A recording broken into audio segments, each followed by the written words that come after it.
Hey guys, welcome back to the Dropping In Surf Show. My name is Rob Case. I'm a paddling technique coach, and my co-host Jim Sigelnik is a doctor of physical therapy. This week we drove down to Santa Cruz on Thursday, September 24th, 2020. It was recorded in a beautiful courtyard of our friends Rob, Mia, and Kitty. Thank you guys so much for allowing us to record in your little courtyard there. Apologize for a couple audio hiccups with helicopters flying overhead and mics going out silently, but I did my best in editing here to put it all together so you guys could hear it. We went down and met with Barry Green, a surf coach down in Santa Cruz, who is, I'm honored to call my friend now. He enlightens us with improvements on surf technique, the psychology of surfing, and how surfing is linked to day-to-day life, and how you can improve your life just through the practice of surfing. So I hope you guys enjoy it, and if you have any questions, make sure you get a hold of us, Rob at surfingpaddling.com, or Jim, saltypt at gmail.com. I went through a program in San Francisco that was, teaching you how to be an executive coach, life coach in a certain discipline. Life coaching is a wide open field with lots of different models and stuff. But the way I typically weave it in is just most of my clients are coming to surfing later in life and just, they're at some kind of crossroads. So I would say that's, and I'm able to help support them not only in surfing, which is one of the most humbling, vulnerable kind of activities you can do because you're in the ocean. There's a lot of emotions that come up, and most people have a fair amount of pride. As an adult, it's hard to learn something. It's hard to suck at something, right? You've seen some books come out now that's kind of a popular thing to just embrace sucking at stuff, and I think surfing's one of those things where you're going to suck forever. But occasionally, so I size up each person individually, and who are they? What are they bringing to the table? What are they trying to accomplish? And then little by little, we'll kind of, if they're jumping into ideally it's only going to come up if they're an ongoing, like this is going to be over a couple of years of working together. Right. Then, you really get to know them, get past the initial stage where we're talking about just technical surf stuff. And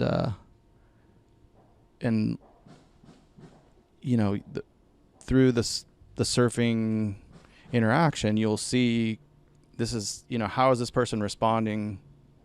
This is what it really comes down to, is like you're out in the ocean, you're surrendering to being in an environment that's not our natural thing, and freeze, fight, flight don't work too well out there. And, the ocean's going to throw something at you sooner or later where you have to, how do you respond to this with grace and with skill? And, that's what I help support people is like, notice like, here's your pattern here in the surfing context. And how is that showing up? Like when someone comes barging into your office, right? Or a kid or, any kind of a like upset, just, and we kind of ratchet down. So it's just along those lines. It's not very often like I don't have a structure that I'm plugging people into. Do you think you weave that kind of stuff in with every client, or does it just depend on the opportunity to bring it up? I like to. Like, I think there's just kind of like the way most people find me is an there's referrals and things, but they're embracing surfing for the whole mind, body, spirit thing, whether they're thinking of it in those terms or not. So,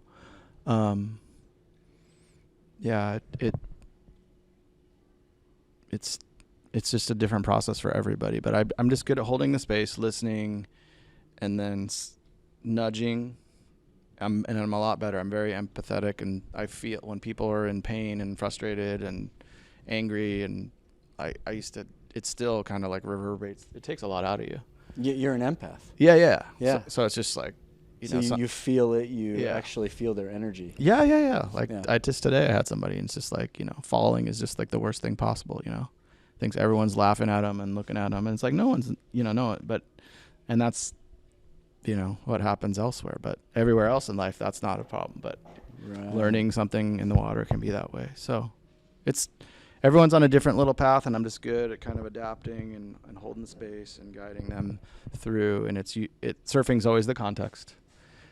And occasionally, do you meet with people outside of the surf then, like to that point where you move down in the relationship past technical surfing and you've worked with them for a while? Do you often find that you're going into their residence or their place of work and talking to them?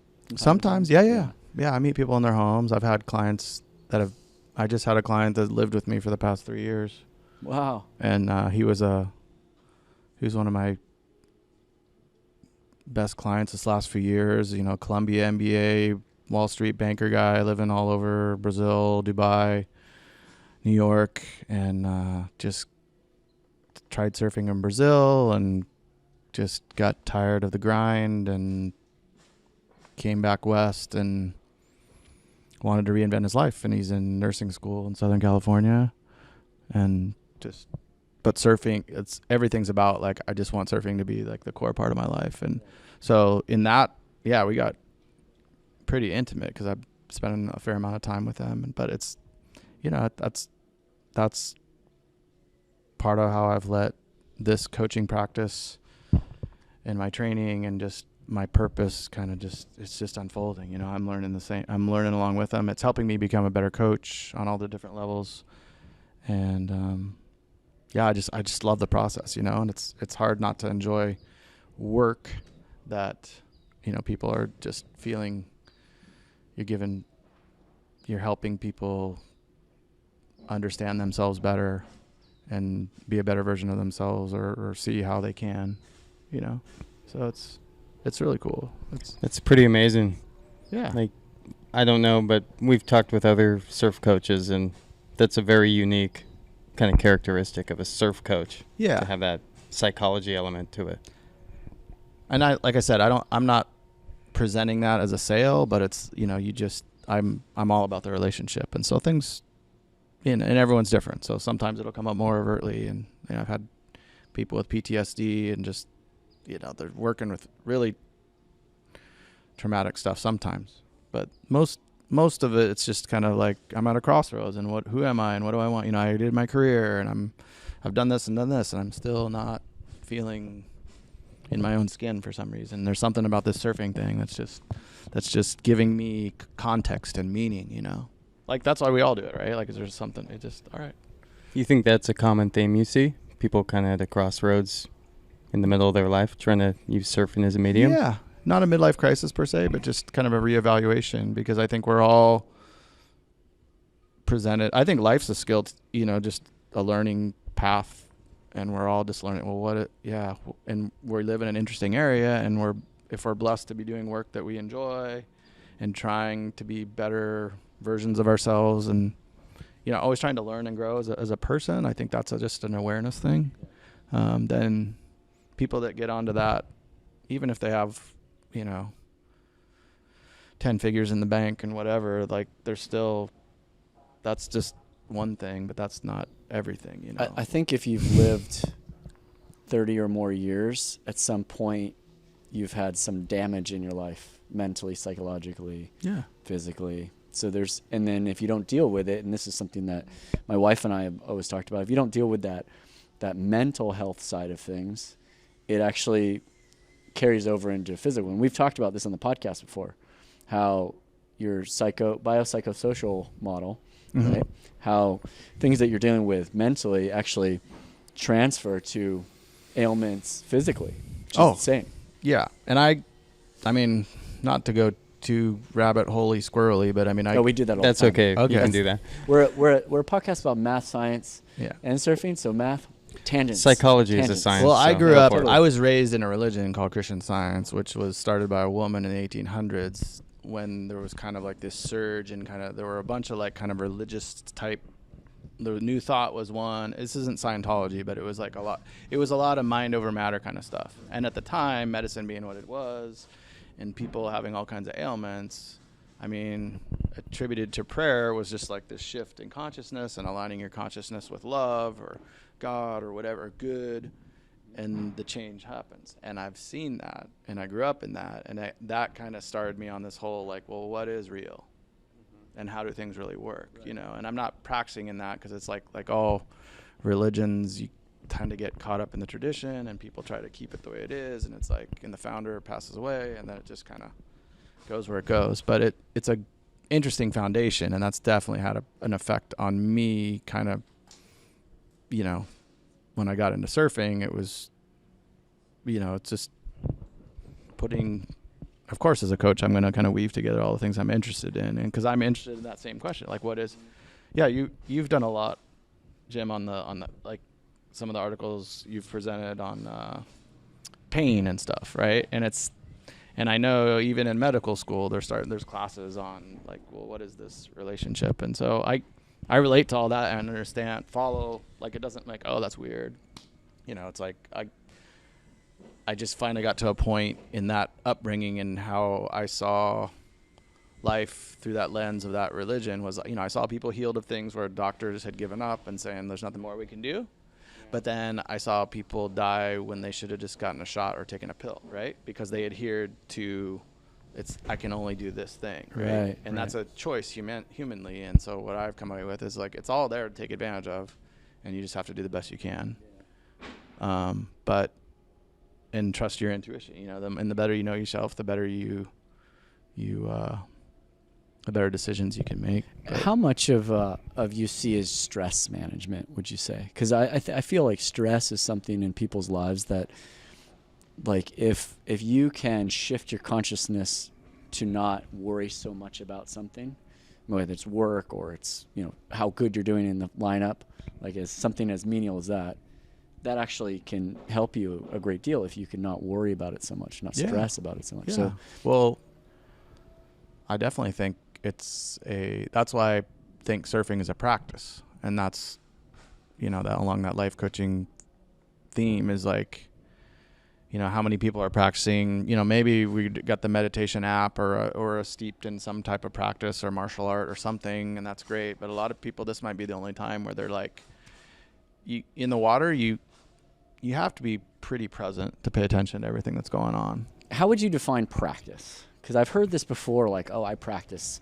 yoga, I practice meditation, I practice surfing. Well, you know, like, how would you define it if you could I think it's an intentional engagement with an activity or a form or a routine that you are, I think, cultivating that stillness, that presence, that, you know, so a lot of what gets attributed to maybe more Eastern kind of thought, but it's still, even in Western or Christianity, you know, it's just that, okay, I'm going to go into the closet. I'm just going to, you know, not even think of myself as myself, you know, try to just ground out. So I think surfing, that a big component of being in the water, stepping into the water, is just, all right, I'm letting go of everything that I'm stressed and worried about on land, and I'm just going to immerse myself in this. It's a baptism of sorts. It should be reverent. It should be that reverent, and it's not always.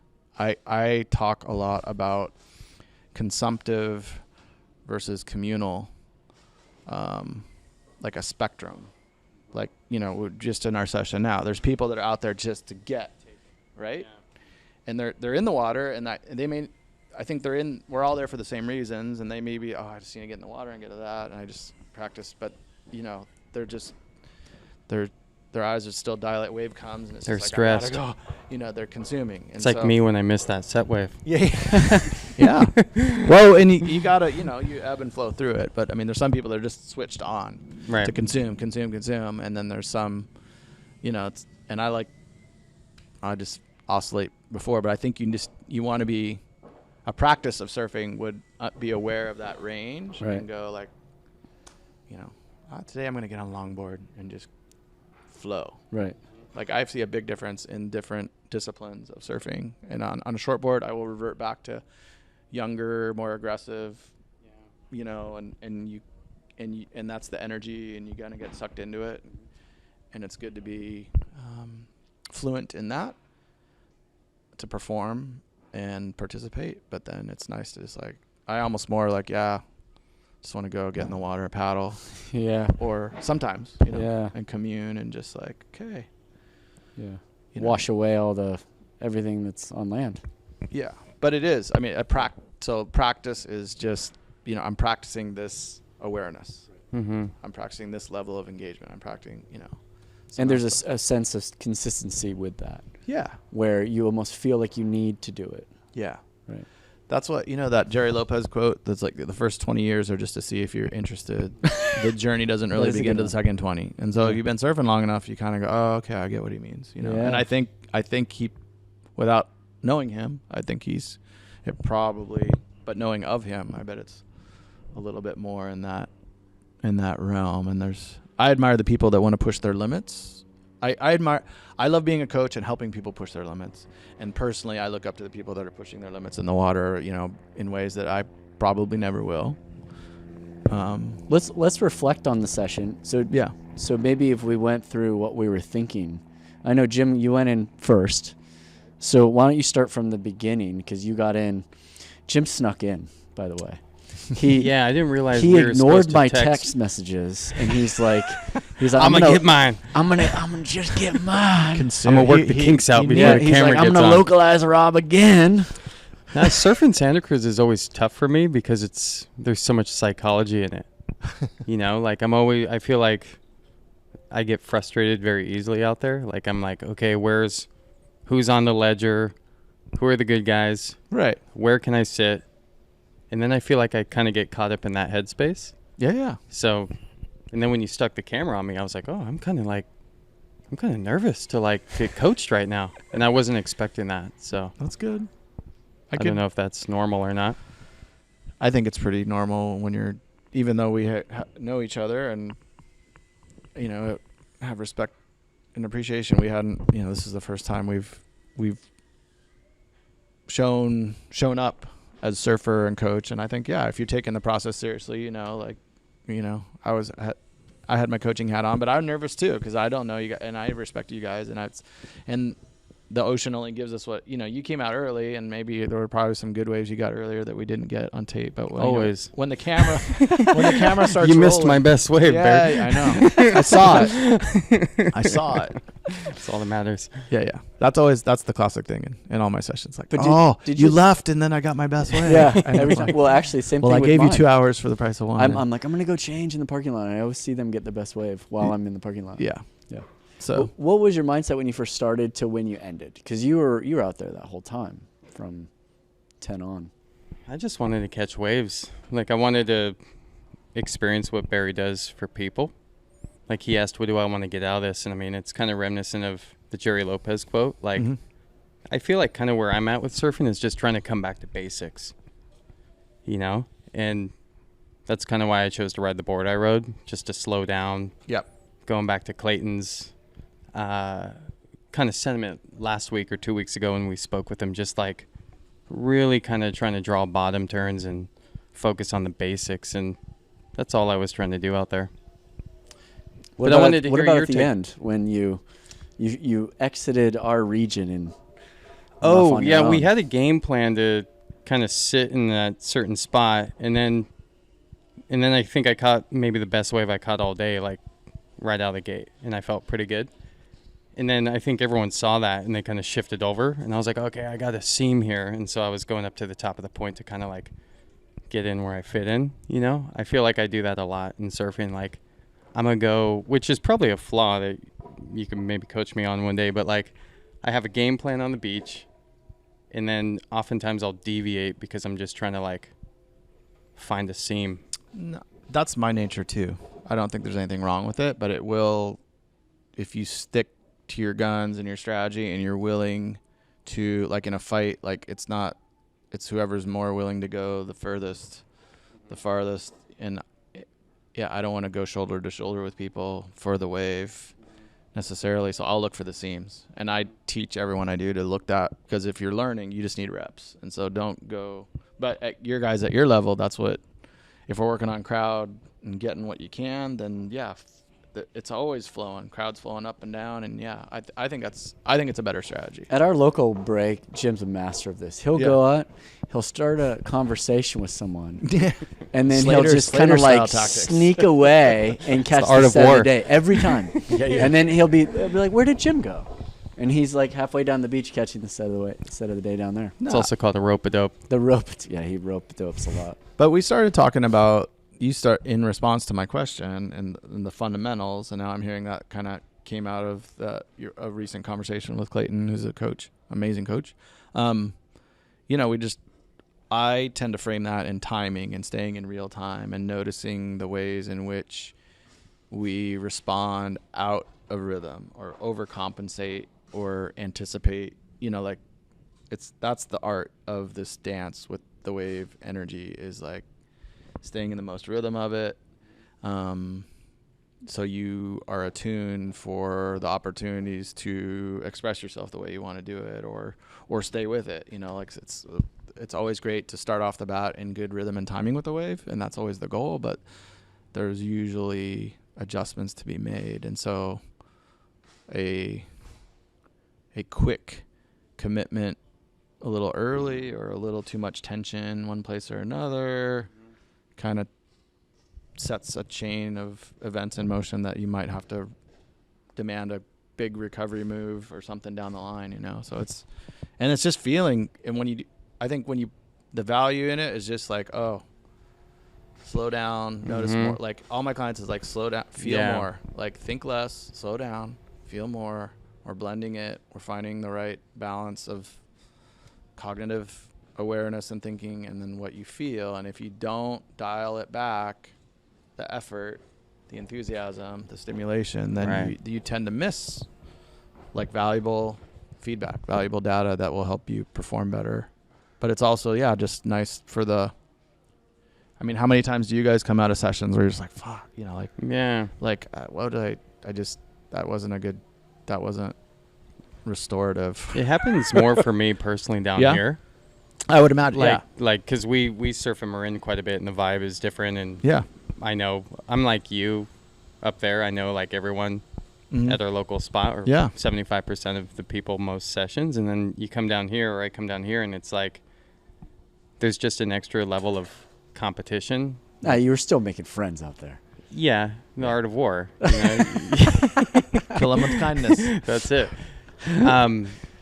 But yeah, that extra element of stress for me, I think it's interesting because the waves can be really good on paper, or when you look at them from the cliff, and then you leave and you go, man, why am I more satiated on a no-foot, windy, junky session at a beach break I'm used to, and I'm like, I don't have that same satiation on like a point break that's firing, Right.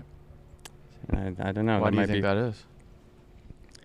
Most likely expectations, and maybe how I perceive the people. Yeah. Well, the dynamics out there just invite you to join in on the energy exchange and how things are going. And there's a shortage of resources, and there's people trying to play together.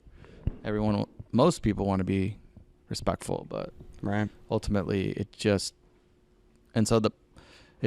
becomes a, tragedy of the commons a little bit oftentimes. But that's where the practice of surfing is like, okay, before I go, like I led us up to where there were some better waves, and I saw a little seam and we got some waves, but it was more, and we talked to people, and that was all right. But it was, if we'd have just stayed down at that other spot, it would have maintained the same.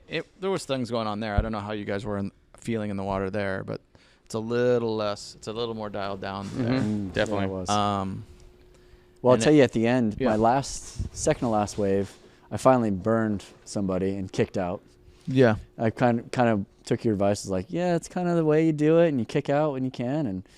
But it took me that long to get the nerve up to do that. And that's just the way, that's kind of the culture in essence. But I was curious though, when you talk about slowing down and consciously being in the moment while you're riding the wave, what do you think about? Can you reflect on some of the waves you got today? Were you analyzing the way the water was moving, or were you just feeling it more? Can you even remember what you were feeling? Yeah, I mean, I only got I got one little dribbler wave at the beginning, just wiggling out, getting my feet in the wax. I don't ride shortboards that often. This morning I've been on longboards and a stand-up paddle, and then I jumped onto my 5.6. So And I'm glad just to be able to jump back and forth and do that. But I got that little wiggler, and then let's just talk about, like, I got kind of a set wave. Yeah, I really liked that. That was a beautiful wave. But what was my recollection of that was I was distracted because there was the one shortboarder and he just paddled out after having a set wave. He'd already dropped in on me a wave, and he was turning and going because he could, and he was right to my inside, and I'm just like, really? And I just kind of overcommitted, and I got to the point where I just had to stop paying attention to him and go, and thinking I was maybe burning him, but I think he backed off, maybe. I don't know. Was that Rob? What? No, I know who you're somebody talking else. But I mean, that's distracting right there. So right off Yeah. the bat, I'm not just pure like wave, right? And then I'm a little bit, and then I got it, and I'm excited. So like the whole being present and flow like didn't happen until a little bit, and I got some speed, and I was coming, and no one was yelling at me, and I came down, and I did a little turn, and I got it bogged a little bit because I just don't know that board that well, and came and rode it, and it was a nice little wave, but it was. Yeah, you get a good wave here in a dynamic like that, and it's still a little tainted. It's still a little like, So I'll give you my perspective of that wave. Okay. I was out on the shoulder paddling back out, and I saw you. I did not see the exchange in the beginning. Mm-hmm. So I saw you getting your feet in the wax, kind of a little bit of, trying to catch up to a section.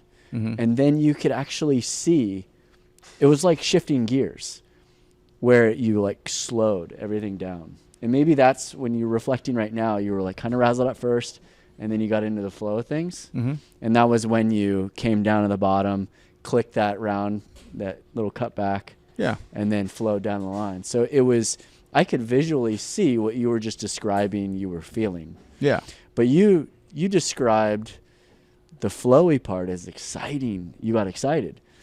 I almost saw it as you like super mellowed out. So were you like, your adrenaline was going high at that point, you think? I just meant at the beginning, at the takeoff At the and the takeoff. drop in and the initial like setting of whatever line. I was, dealing with the, am I dropping in on a guy or not, and what, and little emotions there, and then it settled. But the flow, settle once you're kind of going and your body's in motion. Mine, you've just done that so many times, and I know that place so well, and so there was a certain flow to it. But yeah, this is exactly why everyone needs coaching, right? Because it's like, oh yeah, like your recollection of something may be certain, and it's like, no, this is how you looked. I mean, that's what the film is for, right? But it's so interesting how what I saw clicked with how you felt. Mm-hmm. You felt razzled in the beginning, and then you clicked into flow, and it was a beautiful line. Like I even told you that I was like, that's the kind of line I want to take. Like that's what I've been trying to work on, is not see how you felt at the beginning is how I feel like every wave I catch is, and I just need to slow down, and I need to be okay with the wave running away from me, and I think that's something that what's your thought on that? Do you ever feel like the wave's going to run away from you, and you're like, oh man, I don't want it to run away? Or do you purposely kind of sit back in the pocket when you ride? I would say the default habits are chase and go, sprint, Right. come out of the blocks and go. And then the art is slowing down and giving yourself time to let a section set up or not miss what's right there. Like at the end of that wave, that guy's like, oh, the barrel is right behind you, right? I mean, it's not like there's a barreling wave, but it's like, like my focus is down the line, right? And a better surfer might have gotten, even though that's not a hollow wave, you get a little cover up or something.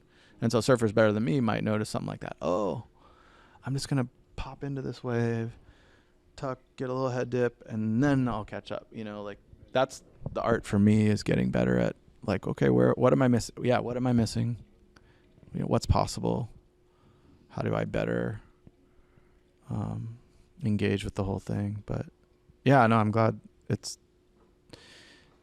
I'm always thinking about when I'm coaching others how it applies to myself. And the slowing down, staying in real time is 100% across the board. Every level surfer, even pro, like you're pushing to, there's a certain there's a certain red line where you're just form is going to break down, potential performance is going to break down because you're just overdoing it. Yeah. How do you coach it? What kind of cues do you give to slow down? I mean, it's if we're looking at tape, it's easy to just, quarter speed, half speed, just to go see that, and freeze frame and see, different mechanical things or how the turn moved out that you might not see at real time. And then, but most common in the water is just a reminder, gentle reminder, like, hey, a lot of people, you're holding your breath, paddling into a wave. And like people don't realize that. Yeah. Because there's, so there's all different things that, and maybe I'll miss something too, but it's usually a verbal, hey, slow, 80%. Maybe everyone, you have to communicate, learn how language or concepts land with people.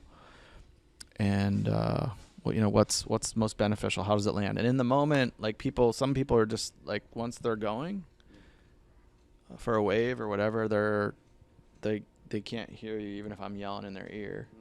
So it's interesting, but we'll review it. I'll just bring their attention. I'm just trying to bring their attention to where I feel it's most helpful in a priority that I feel is most helpful to their progression, So it's just, and then, a willful desire will always, you can't bend the ocean to your will necessarily, but there is something to be said about sometimes you just got to, you'll miss something because you're just not that little extra commitment. And that's an interesting dance too. You don't always want to be flowy, smooth, relaxed because you will miss the wave of the day because you didn't. There is a time to turn it up. It's like, okay, no, now you got to just go. Like you thought you were in position, you're not. So maybe that's part of the art. Totally. Knowing when to slow down, knowing when to speed up. Yeah, and just recognition. How well do you read it? How well do you anticipate? Like seeing, was it Gabby Medina at Pipeline like 2 years ago? And he saw that, like he was way out of position, and he saw something before you could even see it, like on the beach view camera, and was just like hightailing it to a point, So just having that perception is pretty. It's like a sixth sense. Yeah. Feeling, and I'm sure the three of us kind of have felt that at a smaller level where we're just like, okay, I feel a set coming. Yeah. I feel a wave's going to break over here. And all of a sudden we just kind of gravitate over there, and sometimes we're right. Yeah. And I love it on bigger boards too. Like it's easier for me to flow and be present on mid-lengths and long boards. Do you prescribe that for a lot of your clients to ride? I'm starting to. Shortboard guys, I mean, it's hard because they want to work on shortboard stuff, but if they're open and willing, right, I'm like, they'll do it, then I think it's a good thing. But it doesn't have to be, but I think it's helpful. But it's hard you have to do enough longboarding or mid-lengthing then to be able to adapt and jump back and forth. Because a lot of people, have you guys heard from people like that's like, I wrecks my, all the time. And then it's just like, they just need to put more time in so that they can, upload the app into their own brain board wiring, and then adapt, but if you don't, I get it. I'm not going to force somebody and say like, keep doing it. That's been my biggest criticism with local people when I ride mid lengths is like, oh, you're going to wreck your shortboarding. And I don't know. It's just so much fun. Yeah. How do you? I don't think my shortboarding's good enough yet. Yeah. Wreck anything, like, yeah. I'm not like making money surfing, so it's okay if it gets wrecked a little. Do you think an adult learner that just wants to shortboard can develop good style? That's a great question. I think that's a really challenging presentation. If a client starting really low on the rung says that's their goal, I'm getting better at explaining to people like, well, there's a transformation involved there, and there's just a dedication and discipline that it can happen, but I think it will take a lot of effort. I think, you better be putting in a lot of time per week and consistently year round. If it's in a very, it just has to be it, because it's, I think, how I got developed was just hard yards, just hours every week over years at a time. And it's just, there's so few feedback loops per hour of participation in this activity compared, it's 100x of just about anything else. So in my opinion, shortboards are so sensitive. I know when I jump on one, I consciously think I have to be lighter. I have to be softer with everything. Yeah. In my mind. Whereas with what we rode today, I'm like, bam, just slam right on it. Mm-hmm. Yeah. I break down board skill, there's initially just draw a line perpendicular down the middle of a board, and there's zone 1 up front and zone 2, and you're kind of flat footed, and you're just like, okay, brake, accelerator, you kind of that, and then you break it into 4 segments, and there's the front half and the left and the right side, and you have a little more range of like engagement of the board, and then you just keep dissecting the board into smaller increments. And shortboarding is all about having that that ability to manipulate the tool. It's just like having a tool in your hand. How well can you manipulate that knife, that pen? It's like I can learn how to write and hold it in my box and like do my little thing, right? But then like there's a whole range of motion, and that's the difficulty in shortboarding is like how do you get those feedback loops, and what are the physical, mental, physiological issues that you have to work through, and so skateboarding's become a really popular tool in coaching for that, because it's just direct feedback along this brain to board. Mm-hmm. And I think it's valuable, but it's still hard to, I'm not going to tell, some people are going to follow, Totally. You can't prescribe it. Yeah. We get a few more we get some wave pools near us. I'm excited about that for the board skills. I mean, the boat, doing the wake surfing, I think there's certain parts of the board, of the programming there, and the programming of your body and the use of the rail and everything, that it's really helpful. Like a day behind the boat. I mean, it's just going to make a night and day difference for people at a certain level. Mm-hmm. Just a constant feedback loop of practice so you can get that stuff down. But yeah, otherwise, shortboarding's a tough one. It's like, let's just surf and then see where it goes. Well, I love your analogy to drawing. Yeah. And you see artists and they make these little fine motor movements with their hand, and they draw the most beautiful things. And we do the same thing, and it's like, and it's just slathering. I think that's a great analogy with shortboarding. Yeah. Where it's very small movements make such a big difference. And the larger the board you have, or the more volume, you're kind of drawn with big markers, and you have more leeway in a sense. Yeah. And but the fundamentals are there. Yeah. The same strokes. But you can just, you can sit at a desk all day long and crank out stuff. And surfing, even us, we're good surfers, and we're out there for a few hours and get a handful of waves. Yes, right. And what presents itself in terms of how to approach the wave is always, you can only do what the wave gives you. Yeah. So, yeah, shortboard's really challenging that way, but it's all good. Like, whatever somebody wants to do, it's just it's breaking it down in a way that, if there are egos in it and they're just trying to perform at some, then that's not going to work. Like, I won't take on a client like that. But there's not, I think most people are really genuinely interested in like, how do I do this? And that's. How long have you been surfing for? 36 years. Yeah. Do you feel like you can read the ocean better now than you ever have? Or is there a point of diminishing returns as you age? No, I think so. Especially because I would attribute it directly to, all right, let's say I've coached the last 12 years, 10 years full time. So I'm just saying like 800 hours a year of coaching, give or take, along with some free surf. So it's just you hear about like, I heard a podcast, and there's a Top Gun pilot, that was a instructor at Top, and he's like, I'll never fly this good again because I'm getting so much stick time.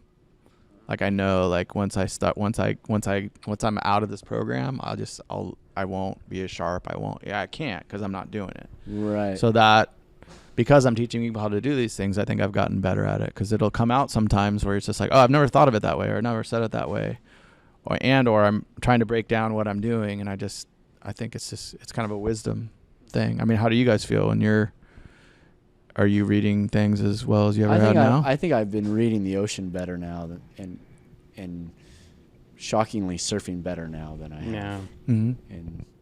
As a kid, for sure. Yeah, me too. I have limitations in the body that frustrate me. Yeah. Like I feel like I was fitter in my 20s, but I'm a better wave reader in my 30s. I'm pushing lazier. 40. I'm lazier now. I'm like, oh, but I my love that hip part. is stiff. Yeah. So, so that's like leads to hesitancy with taking off or doing certain things, and then I got to take it to the clinic or work on it in my living room and try to get that niggle better to give me psychological confidence to perform the way I know I probably can. But that's just me. How do you feel with kind of bodily stuff? Are you do you feel pretty tuned up? Do you feel a similar sentiment? I feel more aware than I've ever had, but I've also had more. I'm just about to turn 51, and this past year I've had, more like back issues and things, but I've also, I've had to, that's really forced me to kind of pay attention and do a maintenance program more. Do you think having a back issue affects the surfboard choice that you will use before a session? Yeah, things usually loosen up for surfing but I mean, I had the onset of a back thing this week. Oh no. It was a full week, and I was like, I know I'm pushing.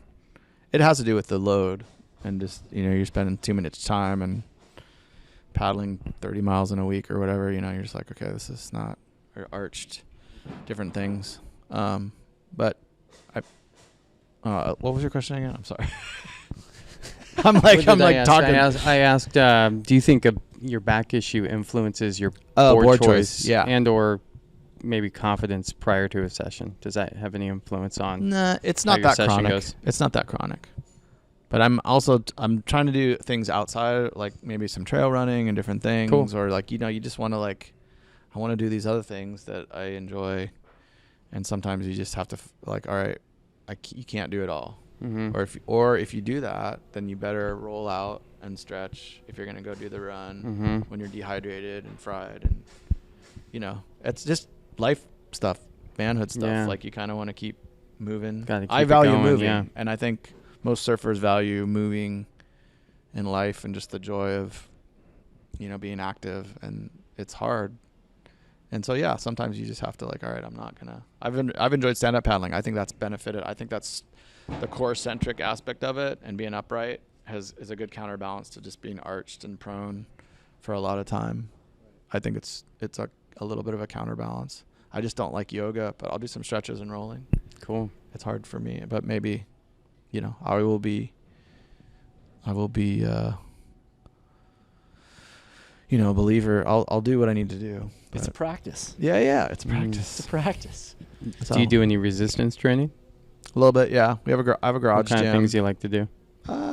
I like, for my shoulders, I like ring dips, because you have to kind of stabilize a bit. Yeah, and that's been really helpful, along with some bands and just stretch. But I've had some shoulder issues, and that even some of that's micro movement, like texting and things. And so you just have to watch, all right, what postures are you holding too long? I just got a new, we upgraded or firmed up the bed I had.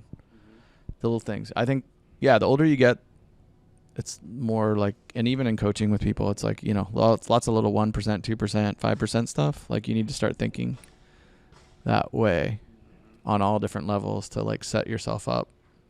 And I have a lot of clients, I think, in their 60s, and things are really starting to, and they want to keep the load, and it's no, you can't. You need to take a break sometimes. That's where life coaching comes in too, is a lot of people, I have to let them flail and flounder and frustrate, but I'm just gonna say I'm there for them, and I'm gonna keep like encouraging you to go, because that next, okay, the worst thing and the worst wave or the worst surf and the best session ever could be like right next to each other. You know, that's the thing with surfing. It's like you just let it go, move on to the next. But if you just stay there churning through how bad whatever happens, it's like you get stuck. When do you decide to broach those kind of life issues with people?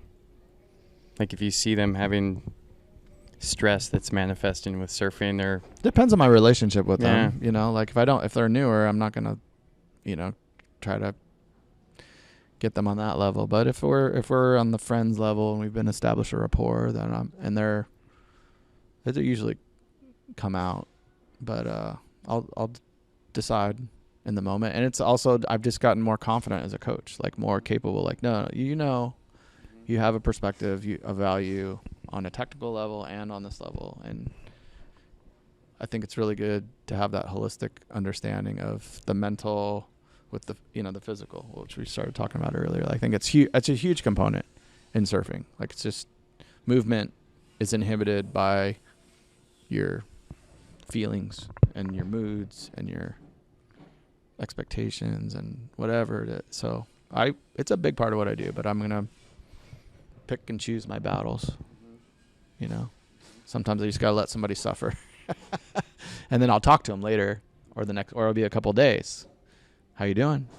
I mean, I text people. If people are on an ongoing program, I'm going to keep conversations going, or I'm available to reach out to occasionally. So, you know, I'm still learning how to run this business and do what I do. I'm still getting better at it. And every client I learn from, and it's just an ongoing process that way as well. But I was telling Rob in the water, like, how often are you guys surfing a month, would you say, like at this rate, like in the average? Well, without clients, because I do get to or do both, ocean like just sort of like sessions both, but okay, like, so, and then we can break it down to percentage. So of probably averaging 3 to 4 days a week. 3 to 4 days a week. That's pretty good. Yeah, it's really good. Good. A lot of load. Well, when I'm busy with, and it's pool, ocean, and that sort of thing. But surf wise, that's probably it. I'd say 3. Let's say 3. That's conservative. Yeah, that's good. And do you feel like when you're working and out there with a client, then our expectations aren't at all about like what I'm going to get too much. But then like I get a lot of good, fun, memorable waves in my sessions with people, right? And I think that's part of the reason I really like coaching as well, related to surfing, because it keeps you from getting that, what we touched on today, which is the frustrated whatever. And changes it's like, the I context. got that. My expectation is totally different because it's about them in the water. And I'll sit with them until they're getting a rhythm, and then I'll maybe grab one. Yeah. And that expectation, I was going to ask you, do you give your clients expectations before they go out? Do you have like a standard, all right, let's have a chat on the beach, now let's go out? Yeah, I wouldn't say it's a structure I'm plugging people into again. Like, I'm pretty free flowy that way, but if we are working on feelings and strategies, you know, equipment, just minimizing opportunities for frustration, then I'm gonna say, yeah, okay, what's our game plan, right? Like, let's use, I'll take out like 2 boards. Let's say it's like, all right, we're fresh at the beginning. We're going to ride the board that's more challenging, and then we're going to switch out later, you know, things like that. And then remember, like, you know, you can't, I think most people that struggle with, you know, the frustration, it's like, that's a really hard one. And even if you say things, it's just going to work itself out over time, maybe a long time, maybe never, but you just gentle reminders. And I think setting the intention is a really good thing to do ahead of time. But it's usually, you showed up, we're hitting the water, and then as soon as we're on the board, it's like, slow down. Like, we're just, how are we moving? You know, don't miss anything. We're practicing that. You know, where are you on your board? Where's your posture? What's your quality of movement? Like, let's just get a moving meditation. Yeah. So that's where I usually start, is just like maybe a little reminder on the beach, stretch out, and then, but that hitting that water, as soon as you hit the water, that's why I've really enjoyed learning about paddling, because it's gotten me I didn't used to think about that before. Right. Brought people up to you, Yeah. and that was a big invitation to like, no, what's going on here? There's a lot going on here besides that's people don't think of as surfing. Because how many times do people come to you like, oh yeah, well, I'm really good at skateboarding, I'm really good at snowboarding, and I've got really good balance, and I was this and that. It's like, well, yeah, that's great, but like, you don't even get to use any of that until you know how to catch a wave and read it. Yeah, that's the thing. It's like, that's great, but you know, and do you want to just keep? Anyway, it's always ongoing out there, talking about bringing people back, helping people bring their attention back to where I think it should be most helpful. Whether it's a technical thing or whether it's like, hey, let's go over there. Like we did the crowd stuff. That's good. Yeah. Tried it. Got a good wave, but let's go over here and just get some waves and chill out. Maybe that's what's best in a moment. Anyway. What are common issues you see maybe novice intermediate surfers struggle with? Like, are there common themes technically and maybe even socially or psychologically? I think it all comes down to that notion of awareness. And so, yeah, how they're moving.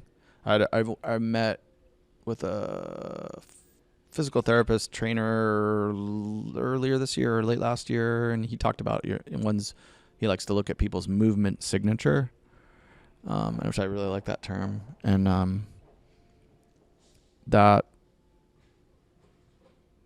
I think is a common, just an awareness. How are you moving? How are you responding? Like it pretty much just comes down to one, all these different fingers off that concept. Like, are you aware of how you move? How are you responding? How are you moving through on your board? Where are you on your board? Can you feel,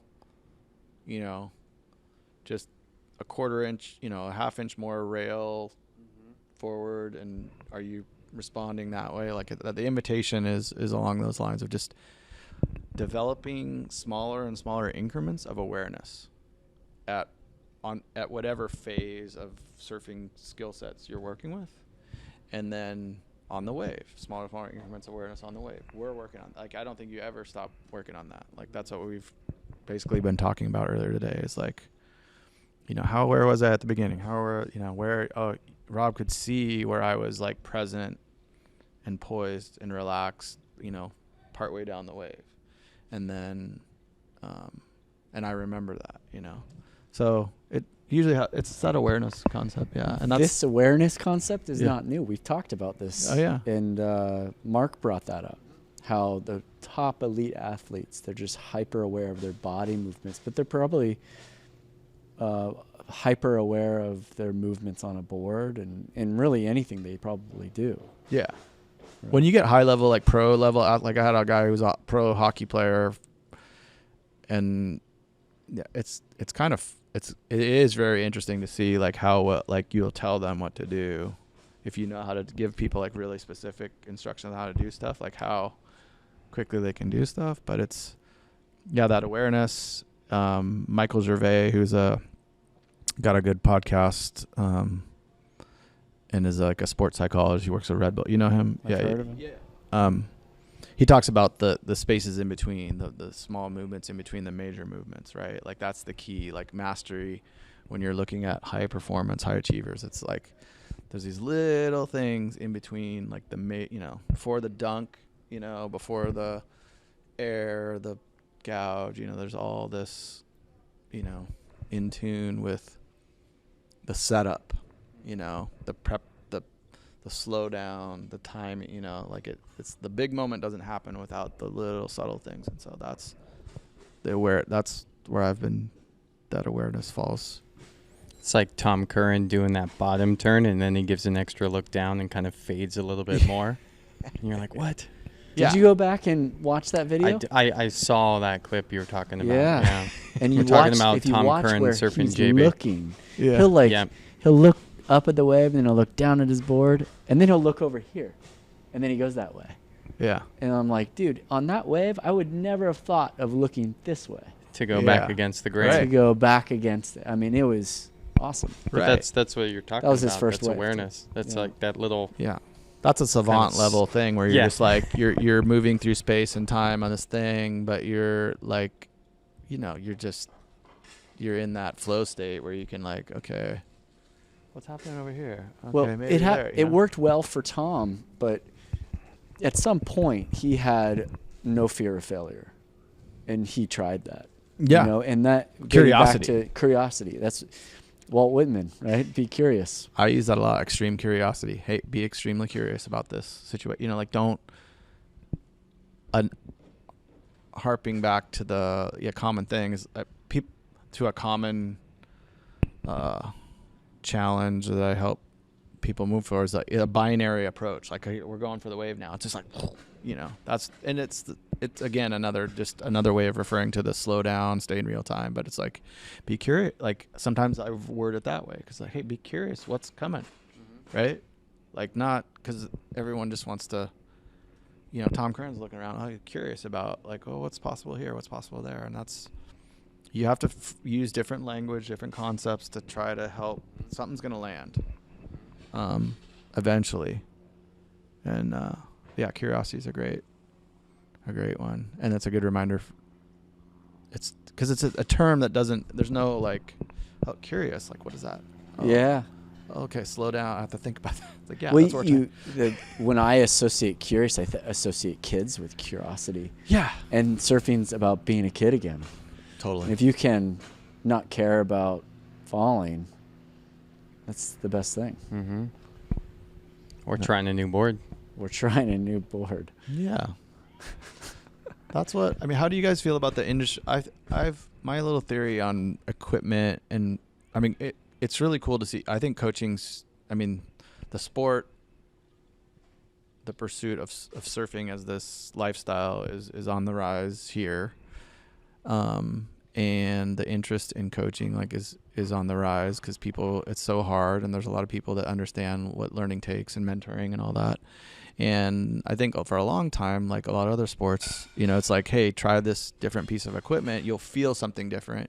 You'll feel something different. And it may be exciting, but it's maybe has nothing to do with more skill, but it helped you increase your awareness in a way because you engaged with the wave differently. Mm-hmm. And so, but it's the combination now, I think anyway, I'm happy to see that kind of shift where it's, coaching's being embraced and not just it's not just a bore. You need to be curious about the whole process. I mean, that's maybe curiosity. If you're curious about the surfing thing, like get guidance, get what, and you really want to do. I think there's more and more people that just, especially in this part of the world, that just really I want to do this, and I'm gonna people that understand because they've been successful in business or whatever. It's like, no, we need to use all our resources. What's available, what can we do, and let's employ that kind of attitude. That's maybe why. That's one factor in why coaching's taken off, maybe. Or do you see people like that in your practices? Yeah. No, I think we have very similar clients, and they're very growth mindset versus fixed. Especially if they're coming to me, because I've purposely structured it so that I attract people that are really dedicated to learning paddling technique. It's not. I have a bunch of free resources for people that are interested, but people that are dedicated. Yeah, we work together. You know what's unique about his clients, because we do these surf camps, not since COVID, but different levels where I've been affiliated doing pop-up workshops, and then I'll assess people and look at their movement, and I'll teach an exercise round. Oh, it was the Coast Guard helicopter. The heli. They're getting ready for tomorrow. Yeah. It's going to be a lot of rescues. Yeah. At high tide. What was I talking about? So I'll teach an exercise round to kind of complement what Rob teaches, and I've been a practicing clinician for 13 years almost. And some of the brightest, most intellectual patients I've ever seen in 13 years have been in like Rob's living room or on his deck. Yeah. And you're just like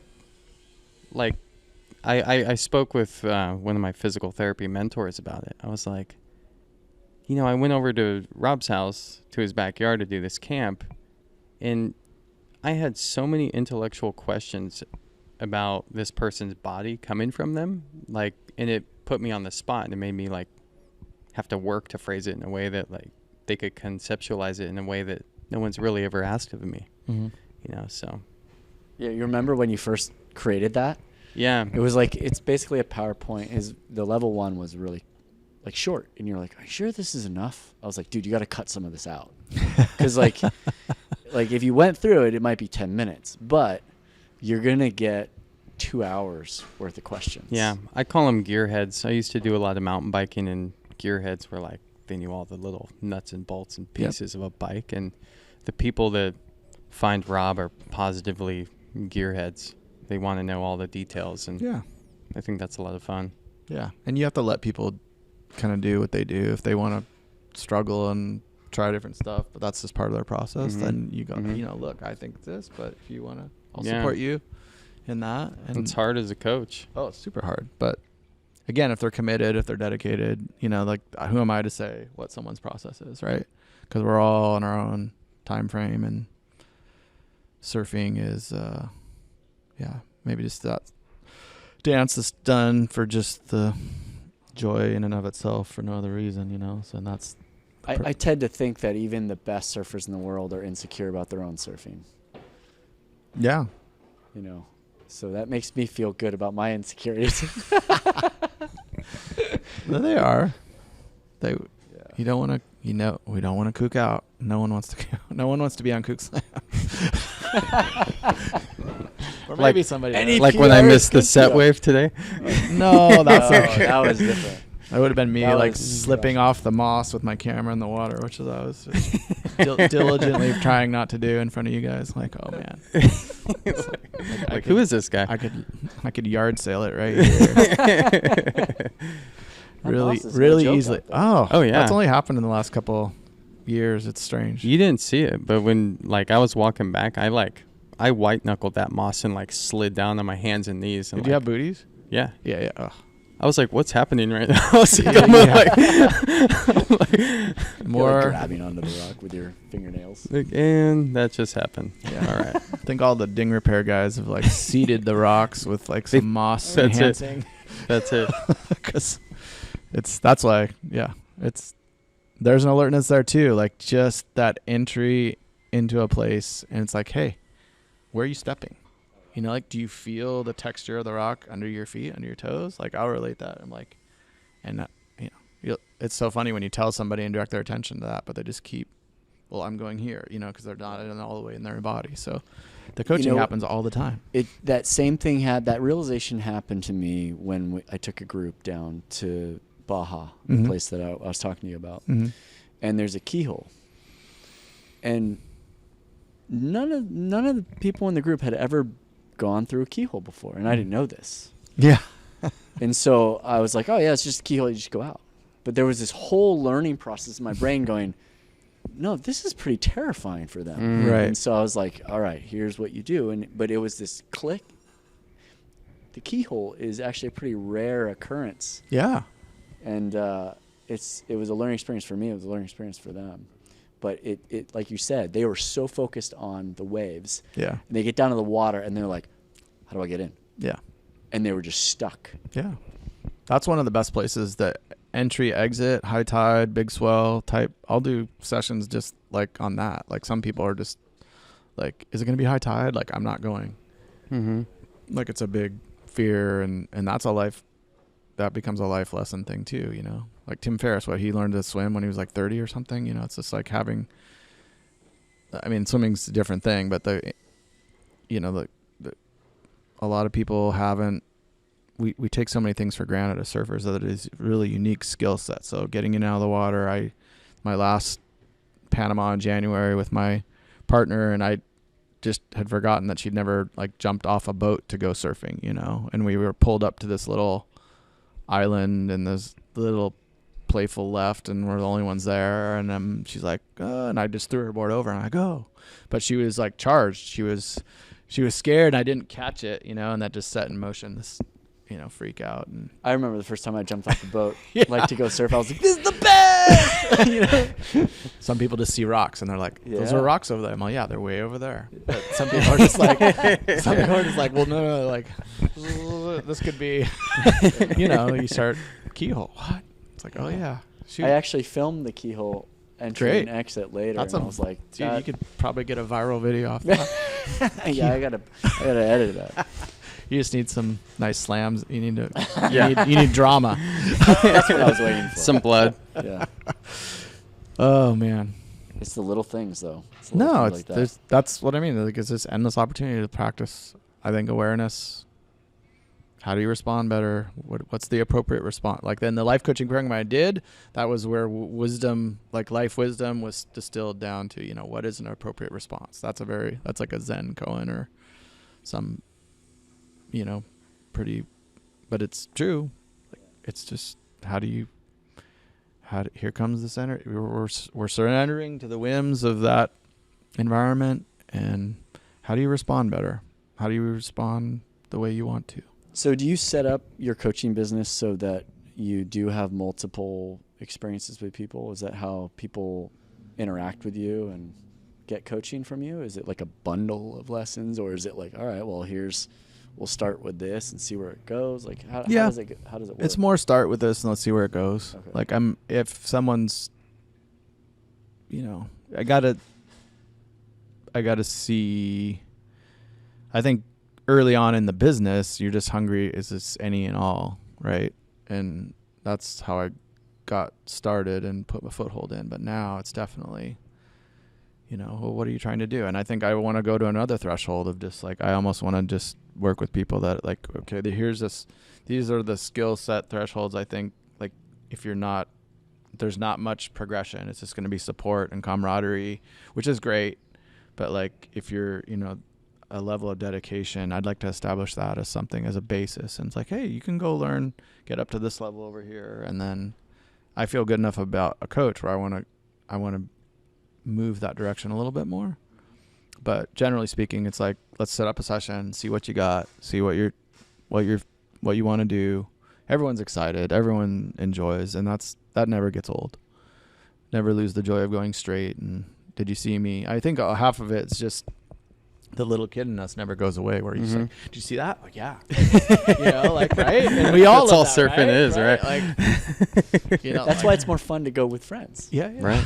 See that? But then you always have the friend that didn't see it. Or Yeah. the friend is like, Yeah. it was all right. Well, that's the thing with surfing, right? Like, you get the barrel of your life, like, oh man, Could've yours been has that. Yeah, it's all right. Could have been deeper. Yeah. Could've been. That's the understated. I'm curious, maybe in retrospect, working with clients, have you ever seen characteristics with postures or the way people carry themselves in the water, how they surf, and then later realized that's a manifestation of something in their life that you've had to life coach them on? And that's related to posture? Or just how they carry themselves in the water, mannerisms, things they do, where later you realized that person had stress in their life that we ended up talking about or Oh, definitely. kind of getting through, and then that yeah. thing changed in their mannerism. Or Yeah, I was just... have you seen that link? Oh, definitely. I'm looking for that. Mm-hmm. Like, that's part of my coaching analysis is like, what is the connect? Who is this person? How are they moving? What do I sense? How they're thinking? How they're perceiving? What's their approach to stuff? So you see people that are.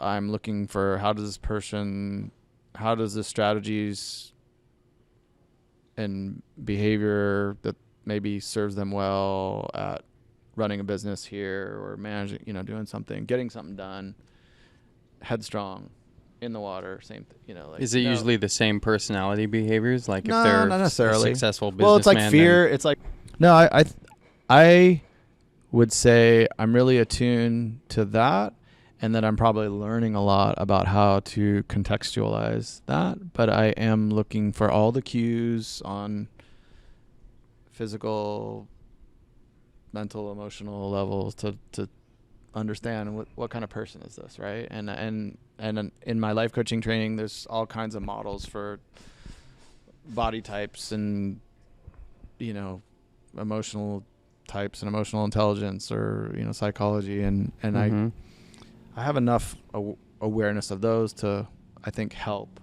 But I think more often than not, and I will, tell somebody like, hey, you're going, if you think you can catch a wave because you want it, but you're not in the right spot and you're not in the right place, and you're just like, you will continue, it's not going to happen.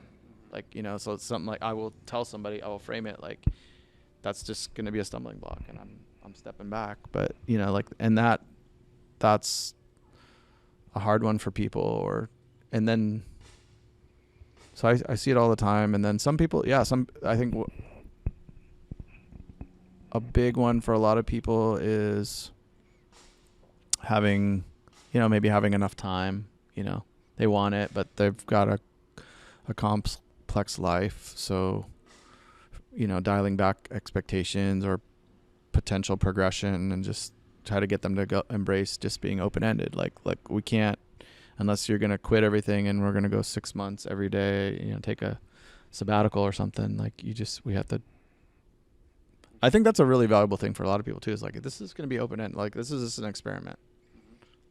Let's see where, like, I'm here for you. Let's see where we can go. I don't know where you can go either, you know, but I know I kind of have an idea how to get there, or how to get a lot farther down the road. Whether you realized it or not, Barry's practicing the biopsychosocial model. Yeah. Yeah. Rob's heard me talk quite a bit about that in clinical practice. Like as a physical therapist trained, we're very biomedically or biomechanically trained, which is like, I'm going to explain your pain based off structural issues, right? Like, your shoulder sits a little higher, your core is weak, your back hurts because this is tight and this is weak, kind of dialogue. But kind of bringing in some of that psychosocial kind of constructs of, well, you know, you had that argument with your significant other, you carry stress, you're at a lull in life, like all these things like have the ability to reduce or increase our circle of capacity. And that's been a big swing in at least my profession, but for sure healthcare in general. Like, I think primary doctors, orthopedic doctors, everyone's a little bit more privy on the importance of the psychosocial element of the person versus just the biomechanics. And so when I hear you talk, I'm like, man, Barry's like, you're essentially practicing, you're treating people like as a whole, holistically. I'm trying. That's what the holistic practice surfing, like, that's what it's, but it's my perception of that, my ability to coach in that manner is just growing and growing. That's so really cool. But this is one of those things in life where it's just like, hey, we're kind of all tapping in. We don't have to just call it this or use this language. Like, if we're curious and we're trying to evolve and learn and be better people, like, you know, we're going to come at it from all these different angles. And in your path as a practitioner is, you're going to be more exposed to these, you know, how it's the biopsychosocial. Mm-hmm. And I'm coming about it kind of more organically just through when I did that life coaching program, everyone there was like corporate whatever, and they were like, why are you here? I'm like, I don't know. I don't know either. I'm just here. I'm a surf coach. It's helping me with my divorce. Yeah. I'm managing a lot of stress. Awesome. But I'm like, I think I want to connect this to surfing, No, and I just didn't want to go back to school.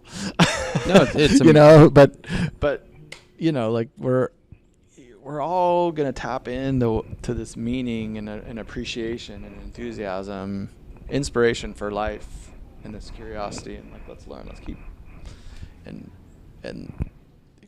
you know, it's not better than the other, but it is really good to hear. Like, I think maybe it's where we live too. We're just on the coast here, where you have a lot of, I think, high functioning human beings that are asking, that are just curious and want to get stuff done, Well, And over the last 8 months, the world has changed so much, and Yeah. I think many people have reevaluated their day-to-day lives, and so many more have entered into surfing or into some hobby that they now have time for, or that Yeah. they've brought balance in. And talk about a stressful time in our lives. You could either look at it as stressful, or you can like what we were talking about earlier, just everything's day by day. You know, if you don't worry about tomorrow and you're just present in the moment, you don't have that much stress. Yeah. And there hasn't been that cadence that's been thrust on people in a way, you know, in my lifetime, really. And as a parent, you know, trying to, you know, we got all these different roles and trying to figure it out. And it's like, I don't know either, but what I do know is taking it back. And it's been great. It's been great that surfing's been out there. I live up in the woods nearby. Yeah, and how I've was never the fire, by the way? the fire like didn't that. affect me other than smoke. But I mean, that air quality and the smoke, it was on top of everything else was pretty unsettling. And, you know, we're not out of fire season. So, just, yeah, sending good vibes to the people and forest and everything that we don't. That was as big of an event that's happened around here, but it was happening all over California. It was Yeah. like, it's just, I remember that lightning storm. I should have gotten up. A lot of people took pictures because they were really dramatic, beautiful lightning strikes over the water and stuff. And I just kind of marveled in bed and hoped trees weren't going to fall. And then the next day I remember being down here working, doing some coaching and seeing a little finger of smoke up in Monterey. And then the next thing you know, it was like, boom. But yeah, it didn't get close to me, but it could. Something happens. I'm living in one of those areas that would just be, right, has a lot of fuel. But yeah, hopefully it's that climate, everything's, yeah, it's a seemingly different time, but I think, yeah, everyone's I'm seeing a lot of, and I'm choosing to embrace the benefit of this time, is like it puts things into perspective a little bit. So. Yeah. 2020 has been a heck of a year. Yeah. For 2020 vision. 2020 vision. Clear, crystal clear. I like how you phrase that. It puts a bit of perspective on it. So like, I work with obviously pain, and I'm tied in with a chronic pain program.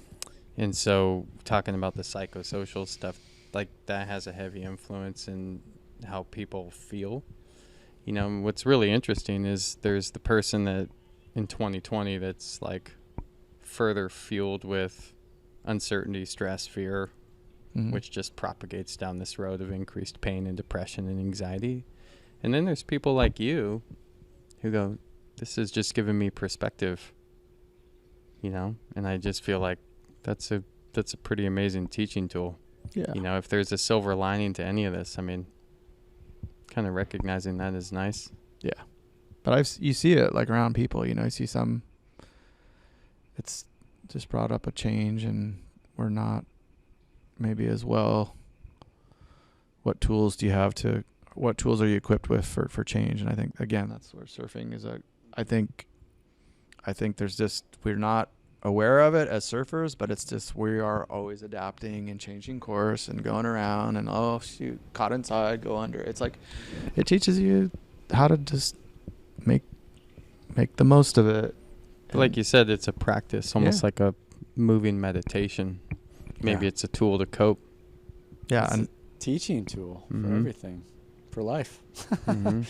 yeah, it's a good platform I think it's for a that. great thing that you linked life coaching with surfing, because it's I think it's a beautiful relationship between the two.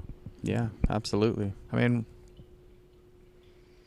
what feels as good as a good turn? It's like kind of like, you know, if I think about my own, because I don't free surf a lot either, you know, like I think I before I get too much older, because I don't think I'm going to stop coaching, but I want to make sure I'm appreciating the potential to get a few more turns in, but at the same time I'm grateful. But yeah, it's just interesting that like a movement, a an expression. I mean, I think in my own surf coaching philosophy, it's just like, the creative self-expression and like your signature on a wave is like it just doesn't get any better than that. Or threading the contours of a tube, and like that's that whole Timothy Leary quote, that I love, where just the past is exploding behind you and the present's in front of you. And, surfers aren't the dregs of society. They're the ones kind of leading the way. And he kind of wasn't even a surfer, but he was, definitely paying attention to different layers of consciousness. And so there's something significant about it, so very significant about it. So I'm just grateful that I found it in my life, because did anyone surf in your guys' life? Did you get introduced to it by a family member? No, friends. Yeah, friend. Yeah. No one in my family surfed. I had a grandfather that lived at the beach in Stinson Beach in Marin. Nice. And he always had bodyboards lying around, and that's kind of how I got into it. But he never used them. Did he go in the water with you? He did, yeah. Yeah, and my aunt would go, and we'd put our wetsuits on. And that's pretty cool. And at the time, it was just belly riding, belly wading, belly riding white water. I remember my first belly board ride down in Manhattan Beach. My parents bought a Maury boogie board. It was 1976, so they just come out. Like, it was just a thing. I had whatever that Mach foam 7, was. whatever. But I just remember, that's kind of what planted the seed. And then I forgot, because it was 10 years later that I got into surfing when I was a teenager. But the early rides were all about having fun. And then later on, it was like, oh, well, this is a cool thing to do, so I'm going to do this more. Yeah. What's that? But yeah, same deal. I body surfed a heck of a lot more early on. Because you were a swimmer young, yeah? Yeah. We'd come down here to Santa Cruz, and my mom's cousin lived here. And so he had this old Hanson longboard. We never even surfed it on a wave. We just took it in the lagoon. Yeah. And we just paddle it around and play on it and have the laser pull us. And but yeah, my first board was a knee board from behind the boat that I just tied a rope to. It's amazing my foot's still on my leg, because it was insane. That thing didn't turn, and it was wild though. You just go for it when you're that age. So Barry, you do a little bit of everything in terms of craft. When's foiling come in? I tried it. You did? I tried the e-foil. I figured that would be the best introduction. So when I was up in Oakland got my realtor's license renewed in January, just in case, because sometimes I'm able to help out clients. You build trust with people. Sell me a home in Santa Cruz one day. You build trust with people. You like to help them, but surfing is my primary interest. But where'd you do it on the boat? Out in Alameda. There's a guy living on a boat. He's like an airline pilot for FedEx, and he had a couple of those. They're $20,000 or whatever, $10,000. And I didn't feel like, I don't have a boat, and I was just like, I'll just go try that. That'll give me a feel for what the flying is. And I'm sure it's not like on a wave, but it was fun. I got 3 hours solid. It was $200 and just go. And he's out there with you too, kind of advising you. But it's nice, smooth, flat water, and I got the hang of it. But it didn't grab me. I think I like feeling connected to the water still. You didn't have that connection. Well, but what I've seen in my progression I've never called myself a waterman, but I guess I'm getting okay with that. Because I equivalent waterman with people pushing their limits a lot more than I push my own. But people like Dave Parmenter and all the big wave guys that are just exploring these different ways of interacting. Even Tom Curran. I'm just gonna ride that level of curiosity I would look up to. That's waterman. But the foil, because there's so many good people that do it that I know maybe it'll grab me later. But for right now, I don't need to explore it too much more. And I was really interested in it as a potential. Is this a crossover training tool? Some guy, if I bought one of these, is this something to hand out to somebody and go, hey, jump on this for a while? But it's totally different than surfing. There's not much crossover not much value in cross training. But I don't have anything against it. I've been actually, stand-up paddle has been my new discipline of my new skill. And I've been enjoying that process because it's such a different, being upright and how you see the water and how you feel when you're going away. It's totally different. Totally different perspective if you went to Yeah. earlier. So it's fun. So I just think, always be learning. I'd love to kite. I don't know. Do you guys kiteboard at all? No, I no. probably won't I'll probably never put it in, but that would be one. That'd be a neat one too. But I like, I at this stage in life, I'm also pretty like, okay, let's simplify. Just be content. Like, I love longboarding. I love cross stepping. I want to get better at hanging heels and the right brain, left brain thing of longboarding, which is surfing doesn't have that so much, maybe with some of the spins and tricks and stuff. But the longboarding presents a really, really interesting challenge with just right brain, left brain, how you're orienting to the movement and your body and the board. It's holding a line while you're totally changing. Your orientation is, I can do that when I'm old. And it's very satisfying. Like I love nose riding, So I coach all that too, but I'm excited. Those are the things I'm excited about. Getting better. That's cool. So Centered Surfing is right now. centeredsurfing.com. Right now, that is the. Why was the switch from making the drop again to Centered? I had a client. I have great clients that are just like, they give you business advice and things, and they're encouraging of like, hey. So it just represented a little shift. Yeah. But I kind of I probably might go back to making the drop. I like centered based on what we were talking about today. But center yourself, you center your body, center your balance. It's all centered. That's the point of it. It relates. It kind of expresses more on the qualitative aspects of what I'm doing. Yeah, but it doesn't really matter. People, as we both know in our businesses, it's like the names. It's important, but like it's when that interaction that ultimately is the relationship. But centeredsurfing.com. Maybe a podcast coming at some point, but at least a newsletter. I definitely want to share, do more with my community and sharing insights and stories and inspiration that way. Cause I think that's the next thing I haven't done is just, just celebrating that community together. Like Jim said, I think it's really unique what you do. Looking at surf coaches around the world, there's not too many that really look at the psychology and the social of it. Yeah, that's just the cards I've been dealt, and I'm grateful to be living in alignment with work and interaction that's just so rich. Yeah. So pretty lucky. Cool. Well, so great talking to you guys. Yeah, thanks for your time today. Oh, thanks, Barry. Yeah, pleasure. We'll have to do this again. I like coming down. Yeah, we should just film podcasts here every week. Just here. We'll get your podcast going too. Do it every other surf before, film Friday. after. So here's the thing I've learned. Like we're like, oh yeah, let's do it every week, but it ends up being like every time we just have some free time. Yeah. But our goal is every week. But this is cool because you can lever the wife and go, hey, I got to get down to Santa Cruz and do this thing. There you go. Yeah. Sweet. Let's do it again. But you guys got some. I'll upload those clips, and we'll get some more coaching. We just started our coaching conversations. So. Yes. No, I'm, yeah. Because I didn't, it's a very organic, but it's fun. Yeah, no, I like the way you do it. I think the summit will be a springboard for many people with you, because what you do is very long term. Yeah. And I have to figure out how to do that the right way. Well, like I said, it's going to be a springboard. You're going to be really just getting to know them. Yeah. At that stage. Yeah, I'm excited about that. I just saw.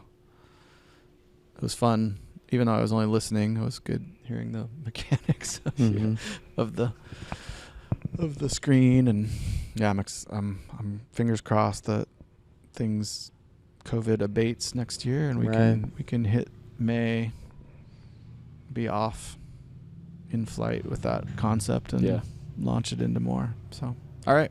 Teaser. Thanks, man. Yeah.